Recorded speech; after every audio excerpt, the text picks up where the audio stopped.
નમસ્કાર. જેતપુર નવાગઢ નગરપાલિકાના ward number 5ના Gondal દરવાજા વિસ્તારમાં ભૂગર્ભ ગટરના ગંદા પાણી ફરી વળતા સ્થાનિકોમાં ભારે રોષ ફેલાયો. કાંતિ વેગડાના વિસ્તાર સહિત અનેક સ્થળોએ ગંદુ પાણી રસ્તા અને ઘરો સુધી પહોંચતા લોકો નરકાગાર જેવી સ્થિતિમાં જીવન જીવવા મજબૂર બન્યા. સ્થાનિકોનો આક્ષેપ છે કે વારંવાર રજૂઆત છતાં નગરપાલિકા દ્વારા માત્ર આશ્વાસન અપાઈ રહ્યું, પરંતુ સમસ્યાનો કાયમી ઉકેલ લાવવામાં આવતો નથી.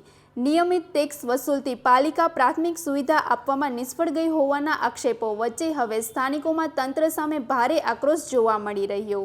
વધુ સમાચાર માટે જોડાયેલા રહો આરપી ગુજરાત ન્યૂઝ રાજકોટ. ભાવેશ કાંતિભાઈ વેગડા. પ્રશ્નમાં સાહેબ એવું છે, ક્યાંથી પાણી આવે? પાછળ અહીંયા તમે જોઈ શકો છો ભૂગળ ગટર છે, આ ઢાંકણો છે, આમાંથી ટૂંકમાં આવે.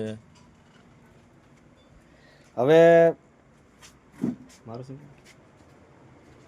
નગરપાલિકાના સદસ્યોને 2 દિવસ ત્યાં ફોન કરી છે પણ કોઈ ધ્યાન દેતું નથી. હમણાં આવી છે એવું કહી અને ફોન કટ કરી નાખે છે. અને અત્યારે આજની તારીખમાં 2-3 ફોન કર્યા, ફોન ઉપાડતા નથી. સાહેબ અમે ગરીબ માણસો છીએ, અમારા ઘરમાં હોવારું પાણી આવે છે, તમે આમ જોઈ લો.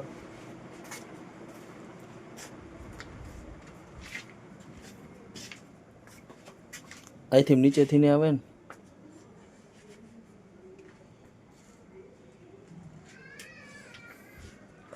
આ તો ઠીક છે, ઉનાળો છે તો રાતે 2 દિવસ થયા તો રાતે 12 સૂઈ છીએ અમે.